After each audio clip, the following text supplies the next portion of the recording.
Hello everyone, welcome back to the channel. Hope you're well. Thank you for joining me again. We're Saturday now, the weekend. Oh, what a better place there could be for me to talk about airports than sitting in my taxi, having just got back from one, Gatwick, which, apart from yesterday morning with all the chaos at Heathrow, ran very smoothly today. I was in and out really quick and home in about 3.5 hours, so not too bad. Yesterday at Heathrow was an absolute shower. You know what, there was a poor woman who we were supposed to collect from Heathrow yesterday afternoon, and she was coming from Tokyo. So by the time everything kicked off at Heathrow with the fire, she was already in the air, and we were watching this thing and watching and watching and watching.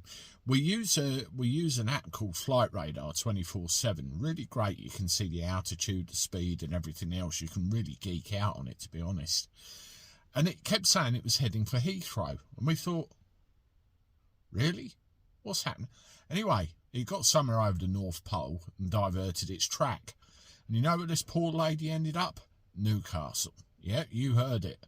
And I said to her PA who organised the trip, I said, no way. I said, Newcastle really is a 2-day job, because I've got to get a driver up there. They've got to be rested and then come back. You can't, they could fall asleep at the wheel. It's just too dangerous.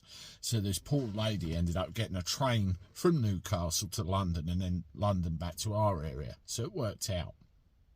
But what really gets me is when you talk about things like a third runway at Heathrow and another runway at Gatwick and all this sort of thing. You know, a fire in one substation knocked out the whole airport for a day. This is not only an airport, this is one of the biggest airports there is, the biggest airports. And there was something like 1,300 flights affected, 1,300, 300,000 people. You know, I don't know if you know, but these aircraft run in relays. Back and forward, back and forward, back and forward. That's how it's done. I have another customer in America right now who was supposed to be home today, but his return flight got rescheduled for another 48 hours from now. Again, because there's not the capacity to get him back home. So there is a knock-on effect to this whole thing. It's not only yesterday and open all that. It's going to go on for a few days before they catch up.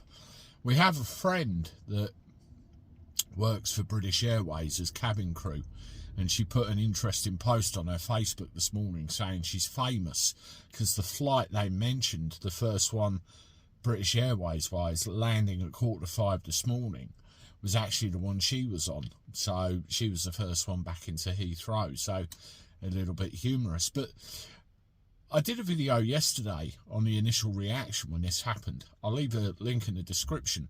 And one of the things that Richard Tice came out with and said was that he spoke to an industry expert and straight away blamed net zero. It was a backup generator's fault why the whole lot, fell on its arse, so to speak. And I have many people coming out saying Richard Tice is a liar, he doesn't know what he was talking about, blah, blah, blah. It wasn't Richard Tice, it was an industry expert Richard Tice spoke to. It's a bit like me when I get done for reporting on things. I think that way too, apparently, but never mind.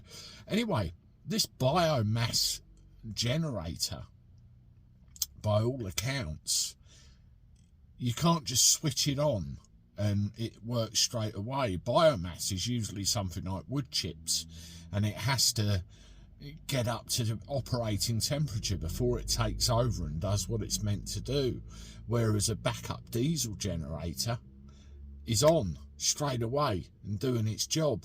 So if this biomass thing really is as a redundant backup power supply, as was reported yesterday, no, we've got major problems. And can you imagine this country relying on this stuff 100%, this net zero business? No, it's never going to work in a month of Sundays. We're talking about being the biggest and sending troops here, there and everywhere. And one fire in one substation closes a whole international airport for a day.